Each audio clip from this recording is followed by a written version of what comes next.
If you're wondering if you can have a career in dance, or people tell you that dance can't be a career, you tell them, no, I can, and Shayla is proof. My main source of income is teaching dance. So, yes, take the chances and do it if that's what you want to do. 5, 6, 7, 8. I love it so much. Welcome to the By Dancers for Dancers podcast. I'm your host, Anastasia, and today we are joined by Shayla Mellen. Hello. Shayla and I have known each other for about 3 years, right? 3 years? I've been a part of KDC for, well, yeah, I guess Whenever so. you joined KDC. Yeah, because this was my 5th show with KDC. We've known each other for 5 shows. Shayla does all sorts of dance things, and I will let her tell you all about it. Well, yes, my name is Shayla Mellen. I started the dance program at Vista Ridge High School. I teach dance and theater at the Academy of Children's Theater. I also teach contemporary at Anthem Live Studios and choreograph so much. So much. So much is really how it goes, yeah. Well, you choreographed Adam's Family in, that was a few months ago, I think. Yes, that was this year. That was with Vista Ridge, their theater program. So Vista Ridge is very close to my heart because I went there. So I love getting to choreograph and be a part of their dance program now. So fun. I didn't realize you went to that high school. I did. How does it feel going back to a place that like you kind of grew up at? Weird. I will say weird. Luckily, I'm in a part of the building that I didn't go to a lot, at least. Okay. It was a library when I was there, and they're converting it into a dance space now, which is so awesome. We're so excited. But yeah, I wasn't in that room so much, and it looks a lot different now. So It's a little nice. But I am working alongside my old theater teacher and my old choir teacher. So that's really exciting. But they've become such close friends now, so I love it. I am so curious as to like how you started the dance program. And I don't really know like the backstory, so I'd just love to know the process and the build up to getting to that. Yes. So it actually happened that I was already choreographing for the theater program for the musicals. My first musical I got to choreograph for them was Cinderella. So, which that was exciting, but also a big project to take on as my first time choreographing, at least for Vista Ridge. I had been choreographing for a little bit, but that was my first time getting to fully choreograph a musical for them. So I took on Cinderella, and then I did a couple other musicals. We did Mean Girls the musical, and that was really exciting because we got to take that to ThesCon. Yeah, we got adjudicated, and they picked our musical to be the musical that came to Denver and performed for all the high schools. So, oh my gosh. Yes. So that was kind of the turning point, I guess. And our principal was like, we need dance at this school. And Shauna, the choir teacher at Vista, she's been so super helpful. She is the one that actually really pushed for dance to be a part of the program because we have such wonderful dancers at Vista. So she was like, hey, Shayla, you want to do this? And I was like, what do I need to do? So she really took the initiative to get that going. And then I followed in her footsteps. And then from there, I kind of just went ahead. And it is building something from scratch. It has nothing there. We don't even have a dance space at the moment, but we make do with where we make do. And we already have a dance team going, and we're getting a dance space. And the kids are super excited. They adore a place to have to dance. Good. And I love that I get to give that to them. But yeah, it was a lot of planning. And then when it happened, I was like, whoa, okay, warp speed. Here we go. Let's do this. Like, everyone stay calm. What's happening? Exactly. I have so many questions. I'm trying to figure out where to start. Okay, so first of all, ThesCon. Can you please explain that more for audiences that might not be familiar with it? So ThesCon, it's like a conference in Denver where all the high schools that are part of the Thespian Society can bring students to, it's the Denver Buell Theater, but the Denver Convention Center. And there's a bunch of classes. There's classes taught by professors, taught by other teachers, taught by people in the business. And they just get to go have so much fun and do a bunch of different classes there. And then you can have your shows adjudicated. So they get judged. Okay. And they get feedback to like what they really liked, what they didn't like, what they'd like to see, which is really good for theater programs, I feel like everywhere, just to know what is reading and what's not reading. Mm-hmm. So we did that, and it was the first time we had ever done it at Vista Ridge. Whoa. And we loved Mean Girls. We had a great cast. So they're like, let's do it. So we did it and we got picked. So that was super exciting.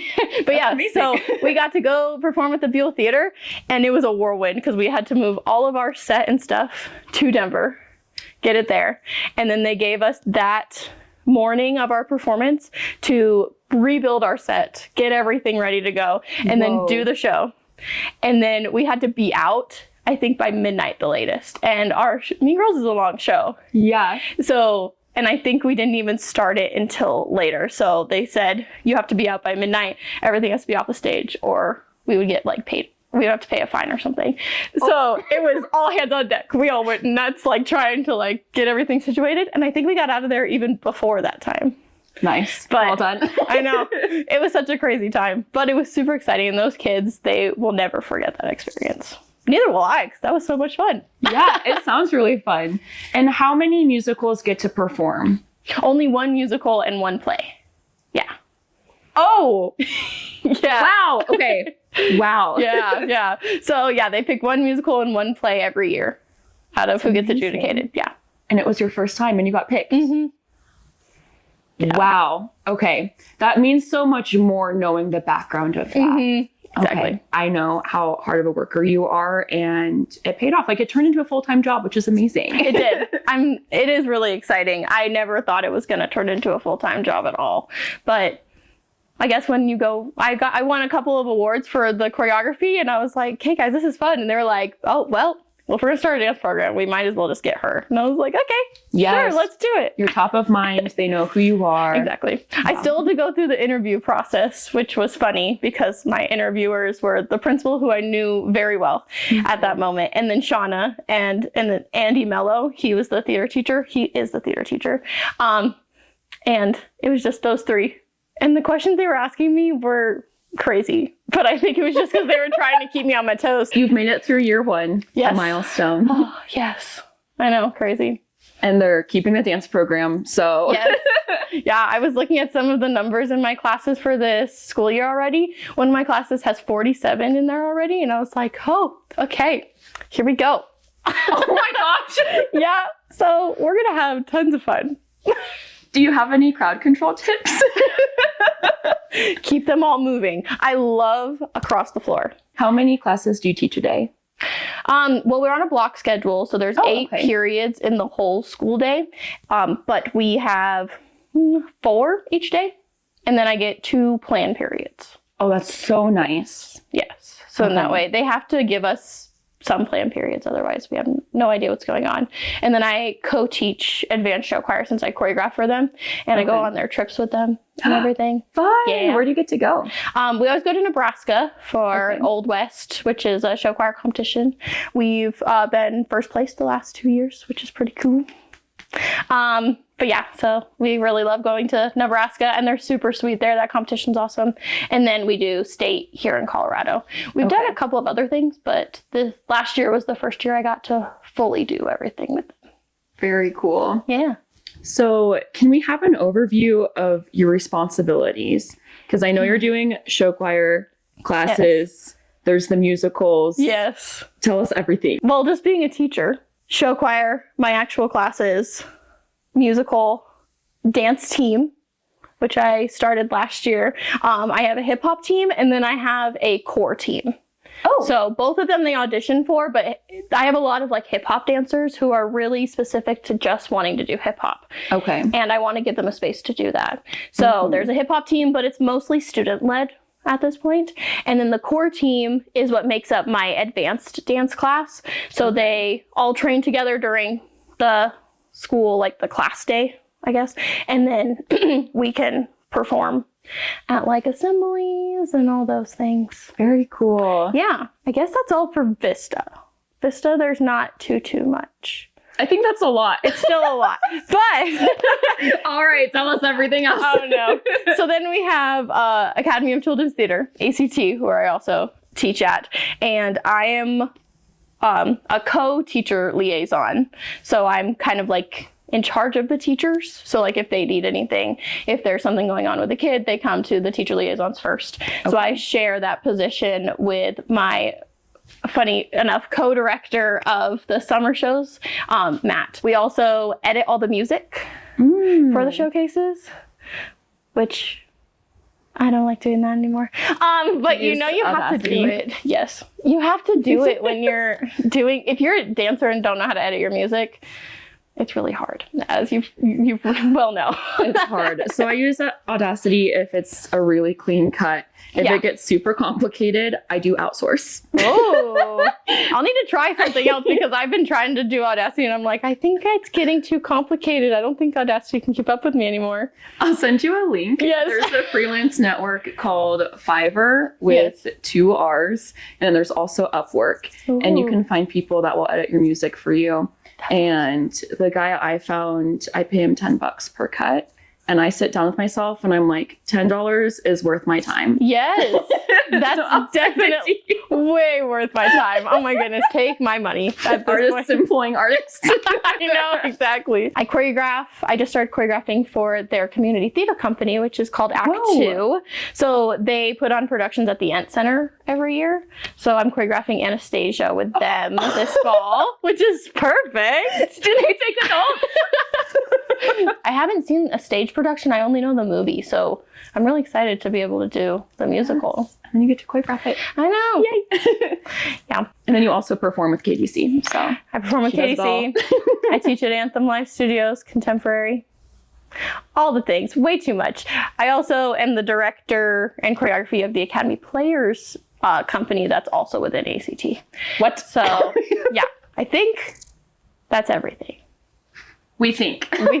Watch, there's something else. Who knows? KDC is the most fun, though, because I get to dance. Yes. So this has been happening with all of my guests where I know that you all are super busy and I know a piece of the pie of what you do. Mm-hmm. And then when I'm talking with you in person, I learn the rest of the pie. Yes. And it's so much. And it's a theme. Like, I believe it. Every dancer I've talked to has such a busy life. And so I do want to ask you, how do you balance it all? Breathing, finding time for myself. Which is very hard, but I think that's why I enjoy KDC so much, is even though it is something that like I have to like learn the dances, I have to put the effort into it, I have so much fun with all of you guys that I feel like that's kind of a part of my break. That's putting time for me instead of making it all about everybody else and all the things I'm doing. Especially as a teacher, you have to be selfless and give, and you're putting the students ahead of yourself. Exactly. And so it makes sense that you would need to be really intentional about, I need to have things for me and make sure that I have a full cup so that I can pour out. Exactly. Yeah. So I always try to have like certain nights that I won't do anything. I try to make sure that nothing falls in to the end of the week, more towards the beginning. So my Mondays are crazy because when I'm like, okay, which day am I already not going to like too much? Let's just add more into this day and then you'll get past it and it'll be great. So that's the day that like everything's happening, which will be great. But we make it through it. Yeah, we make it through it. And then the rest of the week seems a little bit easier every day. I love that strategy. Yeah. I might use that. I feel like with such a dance heavy schedule, I get exhausted. I feel like you do too. Yeah, like we do. I'm exhausted. Yeah. Right? We're all exhausted. We're all dying. But it's okay. It is okay because I chose this life and I love it. Exactly. Yeah. And our classes are 90 minutes long. So I love that. Yeah. So we still have a long class period, except for Fridays. We have really short classes on Fridays. And I don't know if that's going into this school year. We'll find out. But so it'll feel like really quick on those days. But our 90-minute class periods are nice because it feels like we have enough time to warm up and do technique and then go into choreography. I'm a big person in trying to teach them multiple combos because I want them to be able to remember stuff. And I've noticed that it kind of helps them retain more when they're in their other classes because they're working a different part of their brain while learning choreography. So then they'll go into their math class and they're like, I never understood this, but I don't know why I did after dance. And I'm like, oh, interesting. Dance, I don't know the research. So I'm not like going to quote it, but we all do know that dance helps people and like dancers are smart. And it, even if you don't go into professional dance, taking dance classes like helps develop you as a human being. Exactly. So you're getting to witness that. I know, which is so exciting. But then they leave I'm so sad about my seniors this year, but they're doing such cool things, and it's cool to be a part of their journey. Yeah. I didn't even think about that. You're pouring into these kids and then they just leave you. I know. One student in particular, I've had her since she was in the 4th grade. These younger kids at ACT that end up coming to Vista for high school because they want to continue dance. They want to continue theater. And Vista Ridge is one of those schools right now that's kind of killing it in the performing arts. Yes. So a lot of people are looking in that direction, which is awesome. But yeah, then they take off and they get to go perform, and then they better have tickets for us teachers in the front row at their Broadway shows. Yes. Yes. Exactly. I keep in touch with some of my professors and dance instructors. And one of the reasons is I like giving credit where credit is due. Exactly. And I'm like, well, you all poured into me. Like I'm not successful without the teachers and everyone. So exactly. It's the circle of life. It really is. It is a circle of life. Oh. All right. So speaking of, let's dive back, and I'd love to learn more about your dance journey of how you first got into dance. Oh my goodness. I was 2 years old and I started dancing. My mom put me in to some dance classes because my daycare, her daughter was taking dance classes at a local studio. So she put me in. She was like, okay, ballet, jazz, and tap. Let's do those 3 because those are like the typical 3. Classic. I reverted right to tap. I don't know what it was, but I loved tap dancing and jazz. I didn't really like ballet, but I liked the tutu. So I was like, okay, fine. So I continued dancing at that studio until I was 7. And then I don't remember entirely why because I was so young, but my mom pulled me out of that studio. And I had stopped dancing for a little bit, but I kept telling her that I really wanted to dance because I knew from a young age that I wanted to keep dancing. So I got to do this cool program. It's through the Denver Bronco cheerleaders. They have a junior Denver Bronco cheerleaders. And you can like, I know. I always forget because I never like hear about it, but it was so fun to do. My mom signed me up and they do like camps with each of the cheerleaders. So you get like a specific cheerleader that's like your like group leader, and they teach you this part, like this combo that you get to learn, and then you get to go perform it at halftime at a Broncos game. What? Yeah. This is why I started the podcast, because the people need to know that these options are available. Right? Yeah. Okay, how old were you when you did that? Oh, I think I started doing that when I was 8 years old, and I did it for a couple of years. Wow. And they give you like uniforms and everything. Like I had some chaps that I had to wear. I had a little skirt I had to wear, all the things. It was like, I felt like I was a Denver Bronco cheerleader. Yes. And it was so cool. And you performed at a halftime? Yeah, so they had like different levels. So I remember there was like the youngest level, which I don't even know the ages because I was not even aware. Then there was like the middle group and then the older group. So then each group had a different set of choreography and a different song that they would perform to. But they'd bring out like one group, they'd perform their song, and then they'd run off, and then the next group would come on and do their song, and then the next group come on and do their song. But they got to do it with their cheerleader, and it was so fun.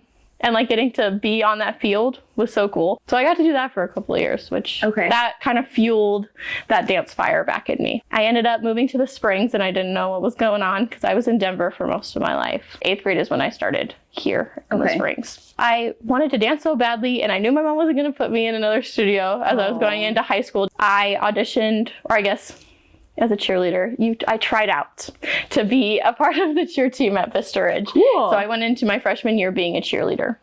That was so fun. Yes, which was awesome. We had 3 wonderful coaches and we got to dance. And the only thing I didn't like was the whole stunting part. I hated throwing people in the air.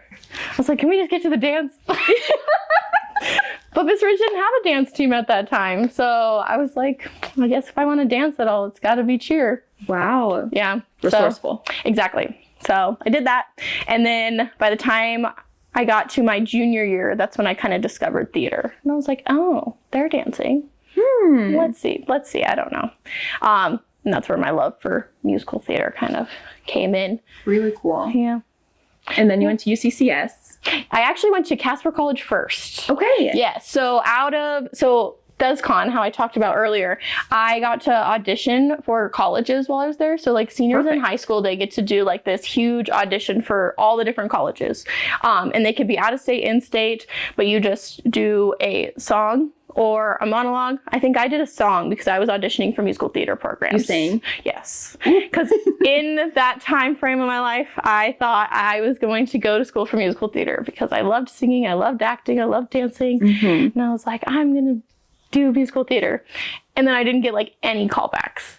And I was like, I was crushed. I was like, I really thought that this was where I needed to go. But then Shauna, the choir teacher, and then Andy Mello, the theater teacher, they were like, Shayla, you're a really good dancer. You should look into dance programs. And in my head, I was like, I can't go to college and dance. Like, that's not an option. But it definitely is. And I got 2 callbacks the next day, and it was for dance. And they were like, hey, we saw on your resume that you're interested in dancing. Can we meet up? And I was like, okay. So I met up with the dance professor, Jody Humans-Jones, in the hallway of the convention center. And we did a little dance audition in the hallway. Wow. And there was like 2 other girls. Okay. And it was like just the 3 of us. And then Jody was just this ball of energy. She's, oh my goodness, if you meet her, she's just always like on, but such a wonderful person to be around. I was like, okay, I could definitely see learning from her. So I auditioned and I got a full tuition scholarship to go to Casper College on a dance scholarship. Whoa! Yeah, it was only a 2-year college, but it was like a conservatory, the amount of hours we put in. Like, we had our composition class starting at like 7 o'clock in the morning. And that was when we were like performing stuff that we'd choreographed. And we had multiple things that we were doing. Like, we're doing a solo while also doing a duo with this person, doing a trio with these 2 people. We had to have group sessions with that entire class because we had to come up with group choreography that we also performed. Wow. Like, we had so much going on just in that class in particular. But yeah, that's kind of what fueled my choreography passion, was through Casper College. Hey dancers, if you're enjoying this episode, please share it with a friend. The By Dancers for Dancers podcast is a free resource, and it's a community where we can listen to and learn from dance professionals in all sorts of areas of dance. So if you know someone that dances, send this to them. They might find an episode they enjoy. They might find someone to learn from, and you never know. Also, please follow us on YouTube, Instagram, and Spotify. Links are in the description, and our handle on all platforms is By Dancers for Dancers podcast. All right, let's get back to the episode. Then I came back home. I really wanted to go. I got a partial scholarship from Madison, Wisconsin, their program in dance. But then I found out that their program was only ballet and modern. And I'm such a jazz and tap type of dancer. I love ballet and modern, but they're not my entire life. So I couldn't see myself going to a college that would only offer those to me. Yeah. So I had a meeting at UCCS, and I talked to the head of the department. He was like, yeah, we have jazz and tap here. And I was like, okay, then I guess I'm going to stay home. And I went to UCCS. I don't think I actually ever took a jazz or tap class at UCCS because I don't think they offered it at the time. But hold up. I know. They bait and switched you. I know. I know, right? Technically, they said, like, because their classes change all the time. Okay. And they've, like, they do so many different things. I think the biggest thing is they weren't just a ballet and modern school. Okay. They were building so much more than that. And they really wanted the dancers to be integrated with the theater department as well. Like, at UCCS, it's called the VAPA degree. So it's visual and performing arts. So dance and theater, they all fall under the same thing. Sweet. So I think that's what's kind of nice about UCCS, is it's like you're learning it all. You don't just get to stick in your one lane. You kind of get to learn it all, which I wouldn't be as good of a dancer I am without my acting skills, I feel like. So. Yeah. I mean, it served you well because you're in the theater communities now as an instructor and a choreographer. So I feel like it was just meant to be. Like, I know. Setting you up for success. It was just full on, go for it. Jody had started the dance program at Casper College from nothing. She brought it to what it is today. And it's such a thriving program. It's a hard program.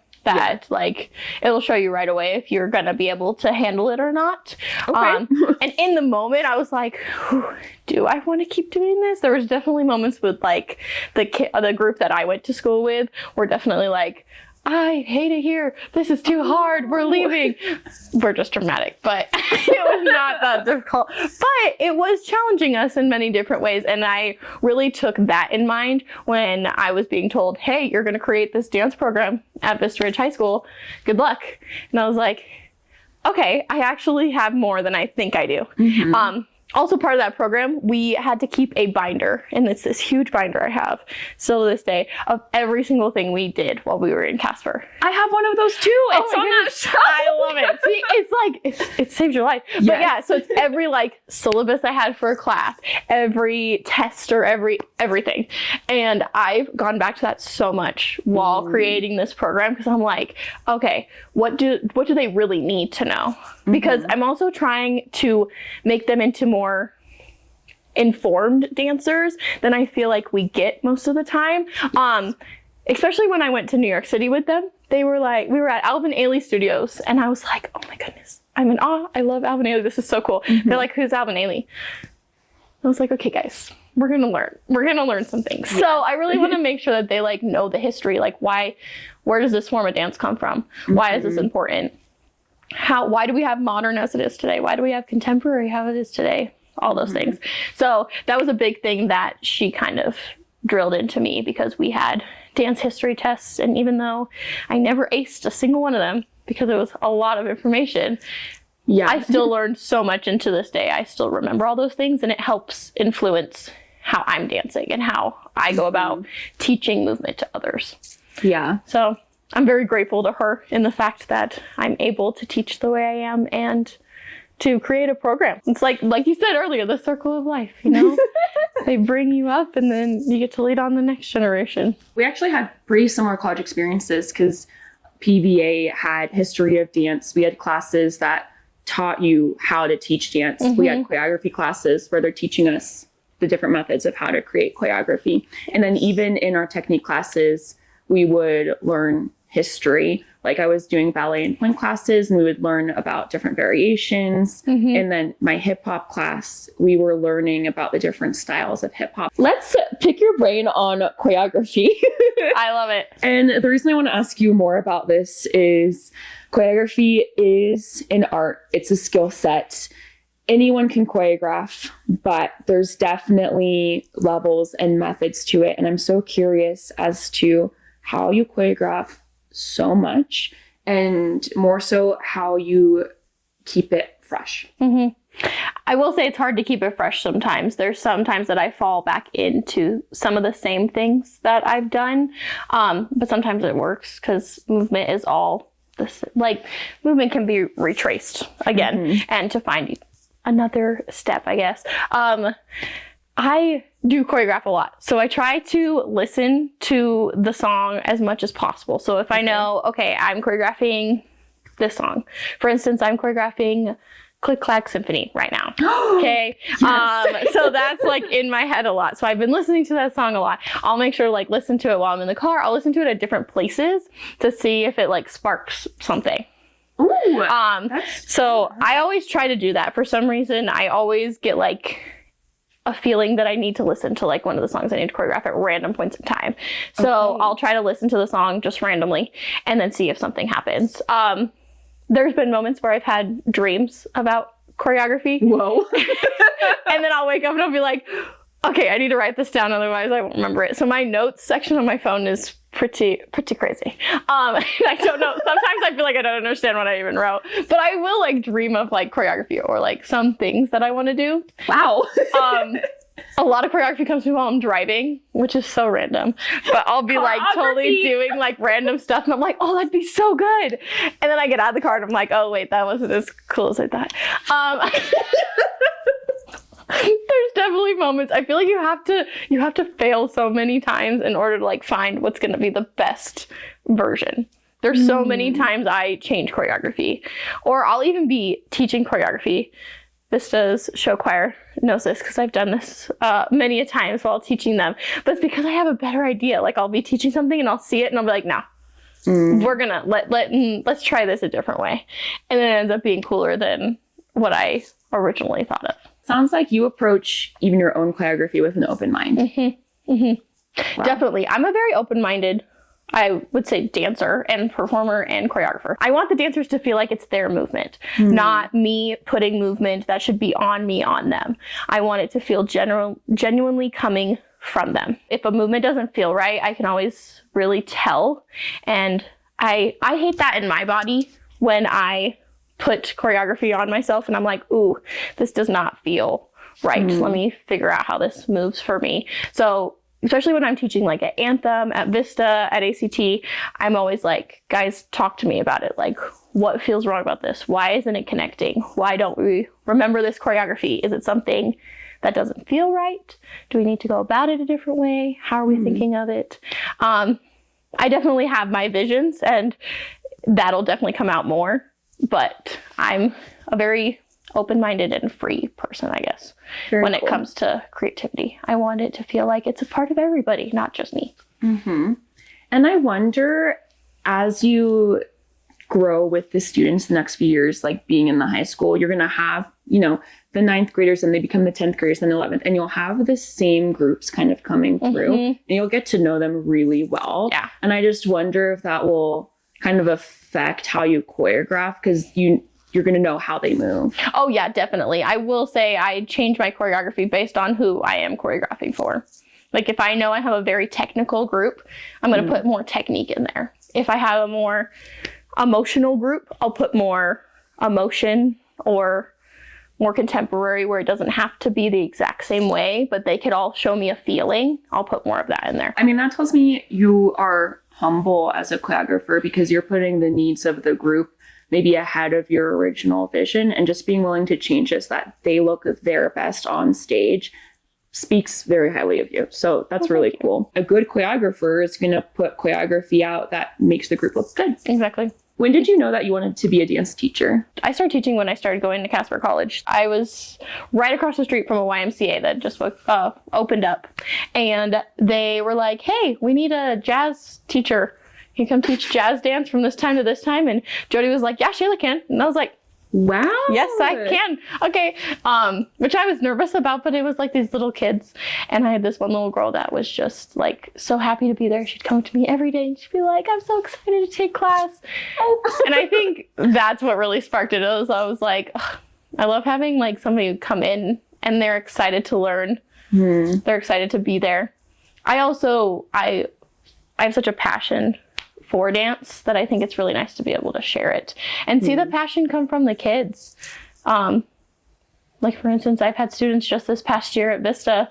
They were seniors, like they hadn't danced that much, but they loved coming to class and they created some incredible work that they wouldn't have gotten the chance to do. So it's exciting to be a part of their journey in that way. Yes. Oh my gosh. I'm a firm believer that art is meant to be shared. Like you make art, you put it out there. A big thing in my classes at Vista is I allow them to have the chance to choreograph, whether they want to or not. I kind of let them fight it out because I think it's really good to feel like at least let yourself be a part of creating it. Because sometimes they're going to find that one, they like it and they didn't even know that they could do that.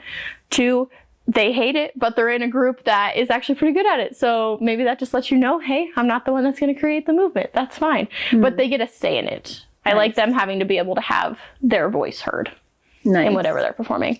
And there's some crazy things that they've been able to perform. We had 2 dance showcases last school year because we'll do one at the end of every semester. And the choreography that they were coming up with, I was like, guys, I don't know where this all came from, but this is so cool. So I'm excited to see it continue this school year and see what the new group is going to bring. I'm excited to see it continue. Vista Ridge, let's go. What advice do you have for high schoolers that that are thinking about teaching dance? What are some actionable steps they can be taking in high school to help set themselves up? Biggest thing is, first of all, try anything and everything, because it adds to your resume, but also gives you more knowledge of the many different styles. So then that way, you know, if you want to go into it, the more knowledge you know, a lot of the time you're going to want to share more of that knowledge. Also, you got to be good with kids. So if you're not good with kids, maybe don't choose to be a teacher. But to bounce off of that, there are different like areas of teaching. Like you might find you're better at teaching high school dancers or middle school dancers or really little kids. Exactly. If you know for a fact you're not going to want to be with like the littles, then that's fine. It is a completely different ball game. Totally different ball game. I will say, Miss Shayla, with the 4 years old to kindergarten class is night and day difference between Miss Shayla with the high schoolers. Yes, as it should be. But it's great. I love sitting down with the 4-year-olds. I'll always have, because I have a huge like rubber duck collection. I have this big duck. His name is Mr. Duck. And that's their time to talk. They get to pass them around and tell me one thing about their day. And then I'm like, okay, now we're focused and we're going to dance now. It's like a talking stick, but it's a duck. But it's a duck. And they tell Mr. Duck. Sometimes they'll like talk to Mr. Duck instead of me. And I'm like, you know what? If that's what works, go for it. But they're so cute. For dancers that maybe don't want to go into teaching, but want to go into dancing, what advice do you have for them? Don't give up on yourself. No matter if you feel like that was the worst class you've ever taken in your entire life, which as an adult, I still have those days. Always believe that you are improving, you are getting better every time, and you're your biggest critic. Attention, please. There has been an emergency reported in the building. Leave the building immediately using marked stairways and... I think we do need to leave. Oh my goodness. Welcome to our new location. Yeah. 5, 6, 7, 8. So as we were filming our episode, the fire alarms in the building went off. And I think it is real, so we did have to exit. We did. So, but I didn't want to deprive us of our time with Shayla. So we are finishing the episode in the streets. There we go. And Shayla, any parting words for our listeners? Be ready for the unexpected is really my parting words. Actually, as a dancer too, though, because you never know what life is going to throw at you. If you really want to do, like you want to be a dancer, you want to perform professionally, you want to teach dance professionally, there is ways to do that. So don't feel like you can't, because there are definitely ways. My main source of income is teaching dance. So Yes. take the chances and do it if that's what you want to do. I'm going to talk right into my mic. Okay, everyone. So if you're wondering if you can have a career in dance, or people tell you that dance can't be a career, you tell them, no, I can. And Shayla is proof. And I'll be there to help you out. Don't you worry. If you need to call in somebody, got you. Yes, this girl is working full time in dance. She is making her living from dance. So, yes. Yes, yes. Well, thank you so much for having me. Thank you for coming on the podcast. This was quite the unexpected ending. I love it. We got to know each other so much better throughout this experience. Yes. Well, here come the sirens. So, Oh, dang. don't you worry. I'm here. If you're in the Colorado Springs area and you want to come take a contemporary dance class, please do. I teach at Anthem Life Studios on Monday nights. So if you're interested, or if you're a student about to go into high school, come to Vista Ridge, because you'll take dance classes with me and we'll have a good time. Thank you for having me. I appreciate you, Anastasia.